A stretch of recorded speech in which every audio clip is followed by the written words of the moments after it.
యేసుక్రీస్తు ఉన్నతమైన, మహోన్నతమైన, మహిమ కలిగిన, సర్వశక్తి కలిగిన యేసుక్రీస్తు నామములో మీ అందరికీ నా యొక్క హృదయపూర్వకపు వందనాలు తెలియజేస్తున్నాను.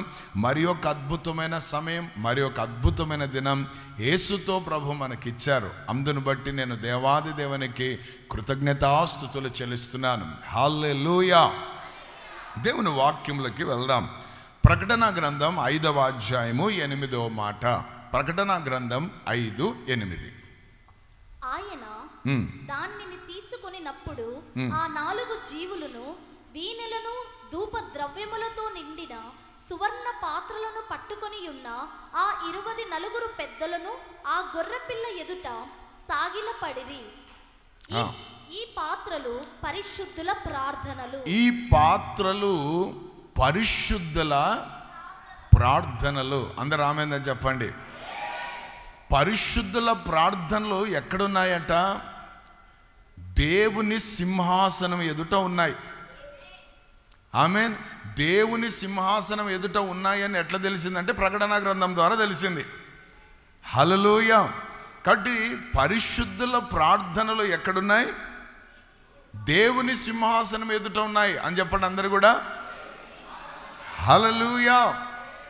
ఈరోజు ప్రభు మనతో మాట్లాడబోతున్న అంశం ఏంటంటే, ఎవరు పరిశుద్ధులు అంటే వీరి ప్రార్థనలే ఉంటాయా దేవుని దగ్గర అంటే? పాపుల ప్రార్థనలు ఉండవు అంటే ఉండవు. మరి ఎవరి ప్రార్థనలు ఉంటాయి? పాపుల మనవేన వినడు అని వాక్యం చెప్తా ఉంది. కానీ ఎవరు పరిశుద్ధులు? దేవునికి స్తోత్రం. అసలు పరిశుద్ధత అంటే ఏంటి? ఈరోజు మనం తెలుసుకోవాలి. ఇది పరిశుద్ధత అంటే స్నానం చేసుకొని, క్రీమ్ పూసుకొని, పౌడర్ వేసుకొని, తెల్లబట్టలు వేసుకొని, నెత్తి మీద కొంగేసుకొని, సంకలో బైబిల్ పెట్టుకోవడమే పరిశుద్ధతనా?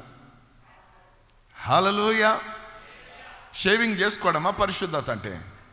బ్రష్ చేసుకోవడమా పరిశుద్ధత అంటే? హల్లెలూయా.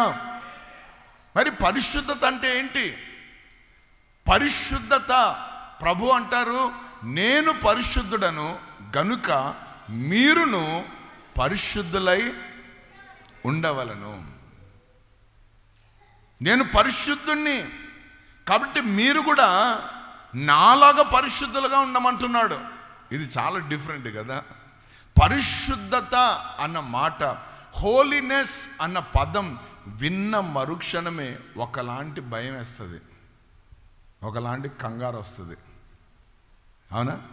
వెంటనే మన మనస్సాక్షి ఏమంటుంది తెలుసా? నువ్వు ఆ పరిశుద్ధునివి, నీకంత సీన్ ఉందా అంటది. అది ఏదో మనం చేసినవన్నీ ఒకసారి అట్లా రీల్ దిగుతుంది మనకు. ఇది గమనించినప్పుడు మనం చాలా టెన్షన్ పడతాం, చాలా భయపడతాం. కానీ తండ్రి అయిన దేవుని కోరిక ఏంటో తెలుసా? నేను పరిశుద్ధుణ్ణి కాబట్టి మీరును కూడా.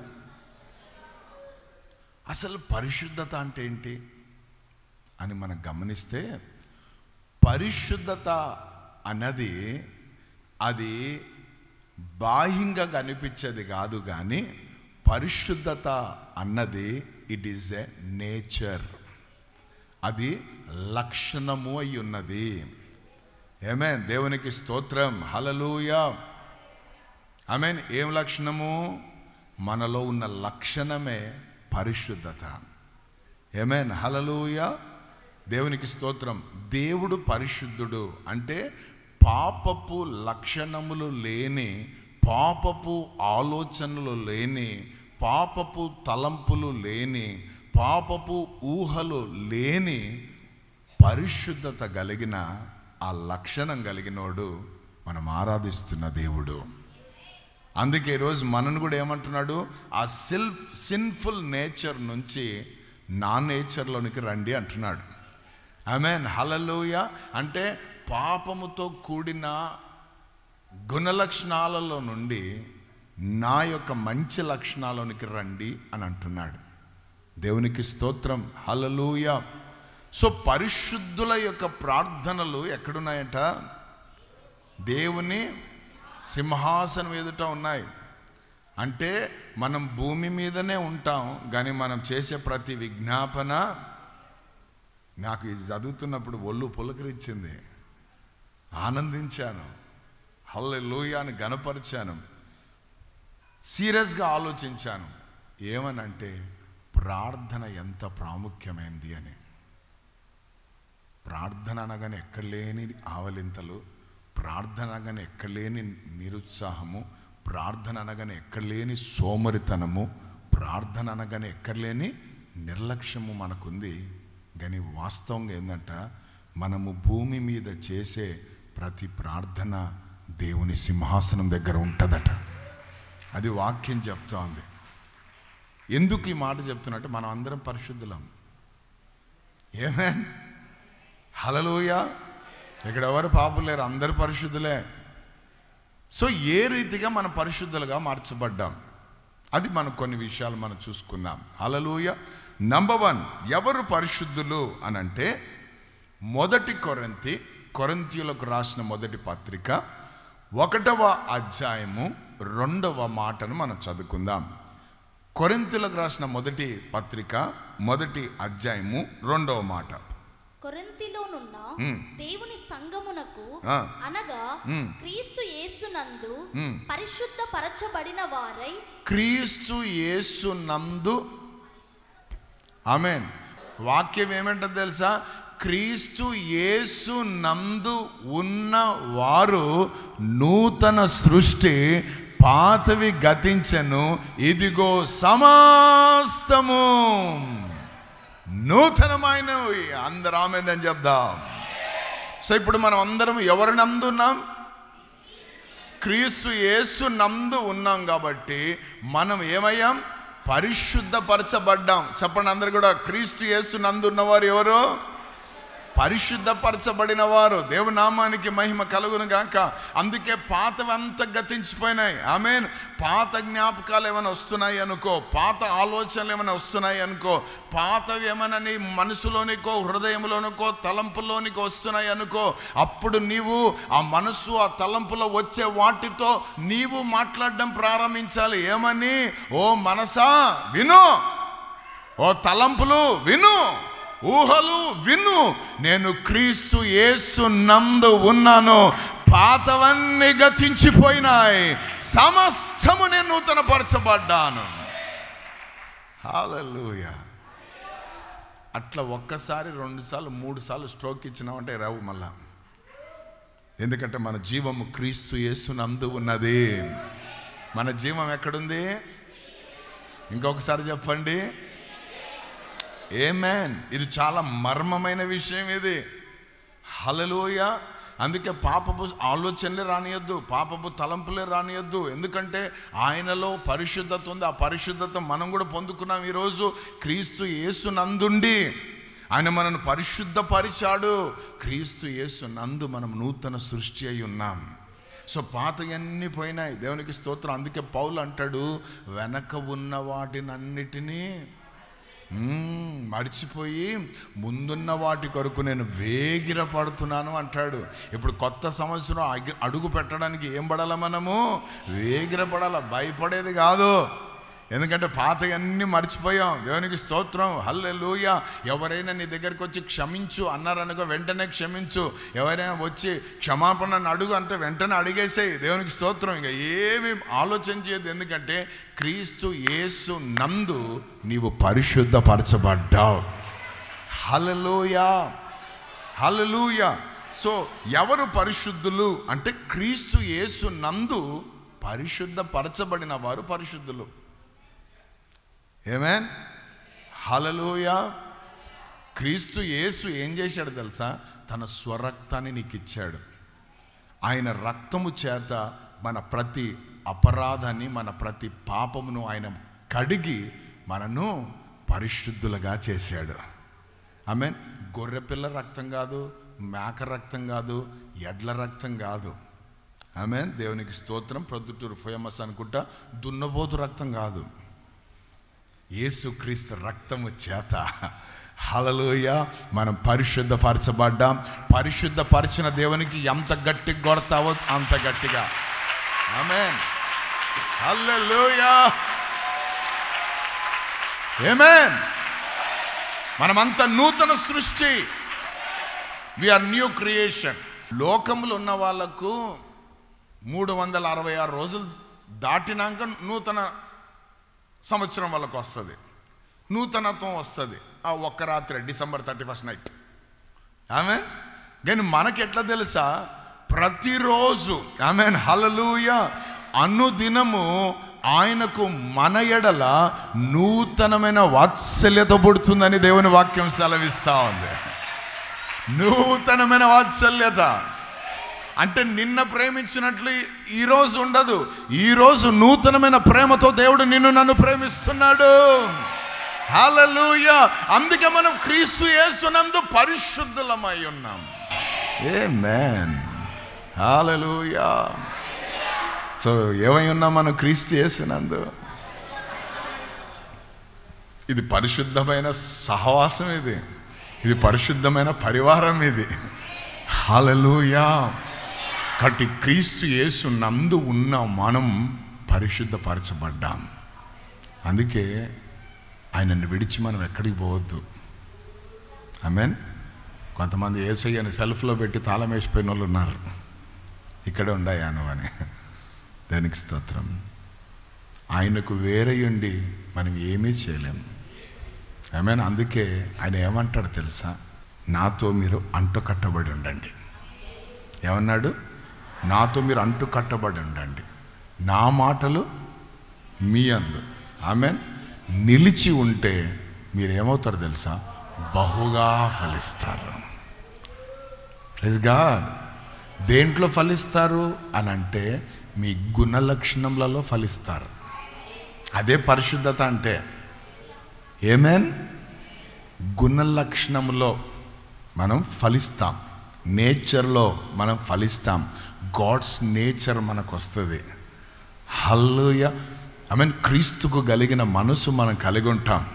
క్రీస్తు స్వారూప్యంలోనికి మనం మార్చబడి ఉంటాం. ఈరోజు ఈ ప్రయాణం అంతా దానికోసమే. ఆమేన్. హల్లెలూయా. దేవుని నామానికి మహిమ కలుగును గాక. సో పరిశుద్ధుల ప్రార్థనలు ఎక్కడున్నాయట? నువ్వు క్రీస్తు యేసు నందు ఉండి నువ్వు ప్రార్థన చేయడం ప్రారంభిస్తే నీ ప్రార్థన పరలోక రాజ్యంలో కనబడుతూ ఉంటుంది. ఆమేన్. హల్లెలూయా. కాబట్టి రెండవదిగా ఎవరు పరిశుద్ధులు అనంటే కొలస్సీయులకు రాసిన పత్రిక 1వ అధ్యాయము 22వ మాట. తన సన్నిధిని పరిశుద్ధులను గాను నిర్దోషులు గాను నిరపరాధులు గాను నిలవబెట్టుటకు ఆయన మాంసయుక్తమైన దేహమందు మరణము వలన ఇప్పుడు మిమ్మును సమాధానపరచెను. Praise the lord. హల్లెలూయా. ఎవరు పరిశుద్ధులు అనంటే క్రీస్తు మరణము ద్వారా మనం ఏమయ్యాము? పరిశుద్ధులమయ్యాం. ఒకటి, క్రీస్తు యేసు నందుండి ఆయన పరిశుద్ధపరచుట ద్వారా మనం పరిశుద్ధులమయ్యాం. రెండవదిగా క్రీస్తు మరణము వలన, యేసయ్య మరణం నిన్ను నన్ను పరిశుద్ధులుగా చేసింది. ఆమేన్. ఆయన యొక్క మరణ పునరుత్థానముల యందు ఎవరైతే విశ్వాసం ఉంచుతారో వారే పరిశుద్ధులు. హల్లెలూయా. దేని యందు విశ్వాసము? ఆయన మరణ పునరుత్థానముల యందు విశ్వాసం ఉంచేవారు పరిశుద్ధులు. అందుకే క్రీస్తు మనను పరిశుద్ధులుగా చేయడానికి ఏమయ్యాడు? మరణము పొందాడు. ఏం పొందాడు ఆయన? Praise the Lord. ఇప్పుడు చూడండి, ఒక దగ్గర దోషం ఉందనుకో, ఆ దోషం పోవాలంటే కోళ్లను, మేకలను, ఎడ్లను తెచ్చుకొని దాన్ని బలి ఇచ్చి దాని రక్తం తీసుకొని ఆ రక్తము చిలకరిస్తారు, లేకపోతే ప్రోక్షిస్తారు. కొత్తగా ఇల్లు కడితే దాన్ని ముద్రించి కాంగ్రెస్కి ఓటు అని వేస్తారు, హస్తం గుర్తుకి అని కదా. సో నమ్మకం ఏంటంటే, విశ్వాసం ఏంటంటే, ఆ రక్తం చిందిస్తే, ఆ రక్తం కారుస్తే కదా, దేవునికి స్తోత్రం, దోషం అంతా పోతుందని. హల్లెలూయా. అంటే ఇప్పుడు అక్కడ ఏం జరగాల? ఒక దోషం పోవాలంటే ఏదో ఒకటి సావాలా. లేక ఏదో ఒక దాన్ని చంపాల, అప్పుడే దోషం పోయేది. ఎందుకంటే రక్తము చిందించకుండా పాప క్షమాపణ లేదని సహజంగా మనం చెప్పగలం. అన్ని గ్రంథాలు అవే చెప్తున్నాయి. రక్త ప్రోక్షణ ఏం చేస్తుంది? పాపాన్ని, దోషాన్ని తొలగిస్తుందని. అందుకే అందరు కూడా ఎప్పుడు దేన్ని చంపుదామని చూస్తుంటారు. హల్లెలూయా. కానీ మనందరి కొరకు ఆమెన్ పరలోకము నుండి దిగి వచ్చిన దేవాది దేవుడు, ఆమెన్ అద్వితీయుడు, ఆమెన్ ఆది అంతమై ఉన్నవాడు, ప్రియుడు, ప్రేమమూర్తి అయిన యేసుక్రీస్తు ప్రభు ఆ శిలువలో 3 మేకుల మధ్యలో 39 కొరడా దెబ్బలతో భూమికి ఆకాశానికి మధ్యలో వేలాడి నీకోసం నా కోసం తన రక్తమంతా కార్చి బల్లెములో పొడిపించుకొని వీపు దున్నబడి తన ప్రేమను కనుపరిచి ఏమయ్యాడు? మరణించాడు. ఆయన మరణము ద్వారా మనం ఏమయ్యాం? పరిశుద్ధులమయ్యాం. ఇంకా ఇప్పుడు మనకి ఈ రక్తాలతో ఏం పని లేక ఒకేసారి అద్భుతం ఏంటంటే ఆయన రక్తాన్ని కార్చాడు. అదే రక్తాన్ని తీసుకొని ప్రధాన యాజకుడిగా ఒకేసారి ఆమెన్ అతి పరిశుద్ధమైన స్థలములోనికి ప్రవేశించాడు దేవుని బిడ్డలారా. హల్లెలూయా, ఆమేన్. ఆయన మరణం మనని ఏం చేసింది? నువ్వు యేసయ్య నీ కోసం మరణించాడని నమ్ముతున్నావా? యేసయ్య నీ కొరకు మరణించాడని విశ్వసిస్తున్నావా? ఆమె నోటితో ఒప్పుకున్నావా? అయ్యా నా కోసం మరణించినందుకు వందనాలయ్యా, నా పాపాలన్నీ తీసుకున్నందుకు వందనాలయ్యా, నా శాపాలన్నీ తీసుకున్నందుకు వందనాలు, నా రోగాలన్నీ తీసుకున్నందుకు వందనాలు, నేను మరణించవలసిన స్థితిలో, నేను ఉండవలసిన స్థితిలో నీవుండి నాయనా నీ స్థితి నాకు ఇచ్చినందుకు వందనాలయ్యా అని చెప్పావా? చెప్తే దేవునికి స్తోత్రం, నువ్వు పరిశుద్ధునివే. ఈరోజు చెప్పకుంటే ఇదే అనుకూల సమయం, ఇదే రక్షణ దినం. నోటితో ఒప్పుకుంటే నువ్వు రక్షింపబడతావు. ఆమేన్. తన అతిక్రమాలు దాచిపెట్టుకుంటే వర్ధిల్లడంట, దానిని ఒప్పుకుంటే వాడు కనికరం పొందుతాడని వాక్యం చెప్తా ఉంది. Praise the Lord. నువ్వు పరిశుద్ధునమంటే అవును నేను పరిశుద్ధున్నే. ఎట్లయినవురా పరిశుద్ధుని అంటే యేసయ్య నా కోసం మరణించాడు, ఆయన నాకు పెనాల్టీ, ఆయన నాకు ఫైన్ కట్టాడు, నేను కట్టాల్సిన ఫైన్లన్నీ ఆయన కట్టేశాడు, నన్ను స్వతంత్రుడుగా చేశాడు. ఎఫెసీ 5:1 ఉన్నట్టు క్రీస్తు యేసు నందు ఉన్నవాడు స్వతంత్రుడు. క్రీస్తు మనను స్వతంత్రులుగా చేశాడు. ఇక దాస్యమైన కాడి మనకు లేదు. ఏమైనా మరణమైన కాడి నేను మొయ్యను. మరణపు ముళ్ళు పాపం, ఆ పాపపు ముళ్ళును యేసయ్య శిలవ మరణం ద్వారా విరిచేశాడు. కాబట్టి నేను ఎవరిని? ఇంకొకసారి హల్లెలూయా. క్రీస్తు మరణము వలన మనం పరిశుద్ధులమైన, ఈ పరిశుద్ధులైన వారు ప్రార్థనలు దేవుని సింహాసనం దగ్గర ఉన్నాయి. హల్లెలూయా. దేవునికి స్తోత్రం. నీ స్థాయి, నీ స్థితి, నీ స్టేజు, నీ విలువ ఏందో చెప్తున్నా ఈ వాక్యం ద్వారా. పాపిని బ్రవ్వా, పాపిని నాయన, ఎప్పుడు చూసినా ఈ పాపే, జీవితాంతం పాపి పాపి అనుకుంటే పాపిలోనే ఉన్నాడు. ప్రభు అంటాడు నేను పరిశుద్ధం చేశాను రా, మళ్ళా పాపం అంటారే. Praise the lord. హల్లెలూయా. ఒప్పుకున్నారా? ఒప్పుకున్నాం. మరి ఒప్పుకున్నప్పుడు కనికరం పొందుకున్నారు. ఇంకా కనికరం ఎటువంటిదంటే మళ్ళా ఎత్తి చూపించేది కాదు అది. ఆమేన్. హల్లెలూయా. అందుకే 1 కొరింథీ 13 ప్రతిరోజు చదవాలా. ఆయన ఏమై ఉన్నాడో అక్కడ ఉంది అంతే. ఆ ప్రేమ అనే దగ్గర తీసేయాలి. ప్రేమ మాట తీసి యేసు అని పెట్టు, భలే ఉంటుంది. హల్లెలూయా.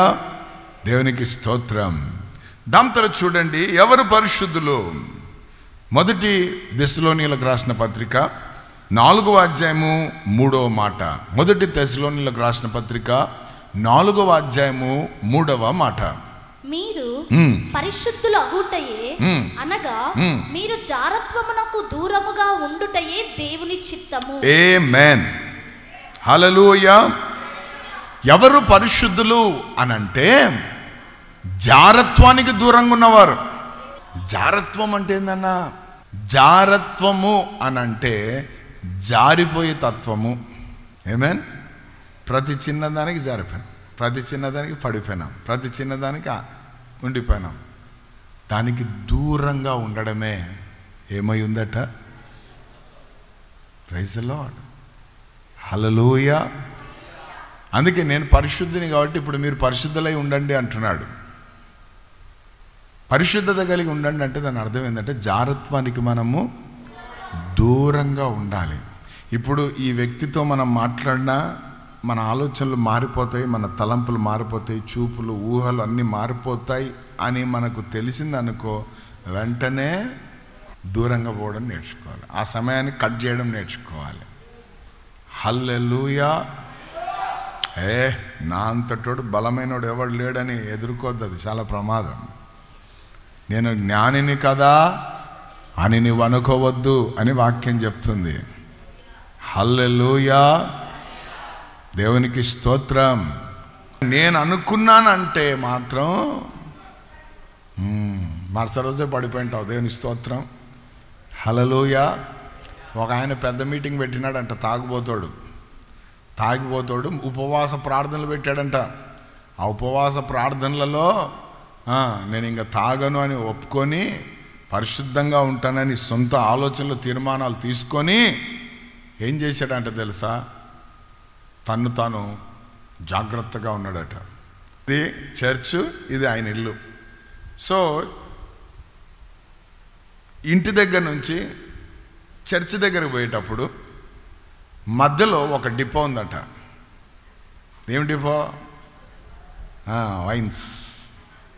ఇప్పుడు ఏ సందులో గొంతులో చూసినా వైన్స్, ఎక్కడో చూసినా భరత్ వైన్స్ అని ఉంది. ఒరే అలా ఆ ఎర్రగొంట్లలో చూసిన హెవెన్ వైన్ అంట అది. ఒరే బైబిల్ భాష కూడా తెచ్చి పెట్టేసుకుంటున్నాడు సైతానుగాడు. సో ఇప్పుడు ఏం జరిగింది, ఈ ప్రాంతాల్లో ఇంటి దగ్గర నుంచి బయలుదేరి పోతా ఉన్నాడట. పోతా పోయేటప్పుడు ఆ మధ్యలో ఉంది కదా శోధన. ఏమన్నాడంట తెలుసా? ఈయన అనుకున్నాడంటే నేను 3 రోజులు ఇంకా అసలు తాగనే ఇంకా ఈరోజు నుంచి తాగుడు మానేసిన అని చెప్పి దాన్ని చూడడం కూడా పాపం అని అట్లా పోతా ఇటు సైడ్ షాప్ వచ్చిందనుకో తల ఇటు పెట్టుకొని పోయేవాడంట, ఇచ్చు వేస్తే ఇటు తిప్పుకొని పోయేవాడంట. అట్లా 3 రోజులు చాలా అసలు ఒక్క చుక్క తాగలేదు, వాసన చూడలేదు, ఏమీ లేదు, ఇంకా మామూలుగా లేదు ఆయన రేంజ్. ఇక పాటలు, ఆరాధన, కేకలు మామూలుగా లేవు. ఇక ఎప్పటి నుంచో వచ్చిన వాళ్ళందరూ సైలెంట్గా ఉన్నారు, కానీ ఈయన మామూలుగా లేదు ఈయన. సో అంతా అయిపోయినాక చివరి రోజు అంత భోజనాలు అయిపోయినాయి, ఇంక అందరు ఎక్కడోళ్ళు అక్కడ వెళ్ళిపోతున్నారు. ఇంకా సంతోషంగా ఉంటే అందరితో చెప్తున్నాడంట, 3 రోజులైందిరా, 3 రోజులు వాసనలే, దాని జోలికి పోలే, అది ఇది అని చాలా చెప్పేసి నేను అనుకుంటే ఏదైనా చేయగలను రా, నేను అనుకుంటే అన్నాడంట. ఆమెన్ అని అనుకొని నిజంగా రాబ్బా నువ్వు చాలా అదిరా, నువ్వు ఇదిరా అని మునగ చెట్లు ఎక్కించేటోళ్ళు ఉంటారు కదా, మొత్తం అన్నీ చేసి పెట్టిన తర్వాత ఇంకా లాస్ట్లో పోతా మందిరం నుంచి ఇంటికి పోతా ఆ డిపో దగ్గరికి రాగానే వీని మనసులో ఒక ఆలోచన వచ్చిందంట. ఒరే 3 రోజులు నువ్వు అసలు వాసన చూడలే, దాని జోలికి పోలేదు, ఏం కాలేదు కదా, నువ్వు తాగలేదు చేయలేదు, కనీసం నువ్వు చూడని కూడా చూడలేదు, ఇప్పుడు చూస్తే ఏమవుతుందా అన్నదంట ఎవరో. అనగానే అట్లా చూశాడంట.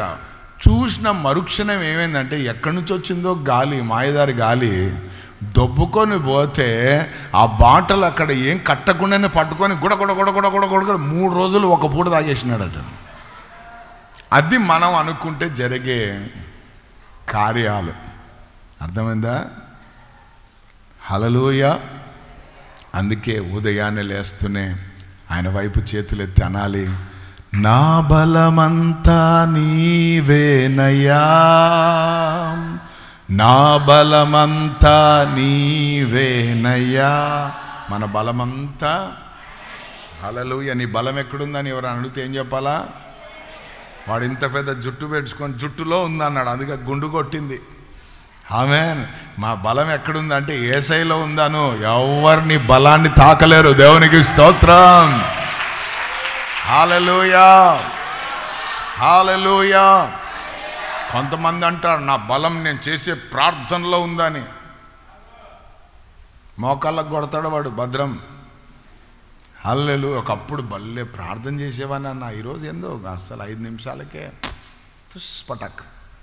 ఎందుకు? నీ బలం ఏమనుకున్నావు నువ్వు? నేను చేసే ప్రార్థనలో ఉందనుకున్నావు. హల్లెలూయా. ఈరోజు నేను ఈ స్థితిలో ఉండడానికి ఇంత బలంగా ఉండడానికి బాగా ఇస్తాను నేను. భద్రం అన్న ఒక 10,000 ఉంటేస్తావా? ఆ స్టేజ్కి కూడా తీసుకుపోతాడు వాడు.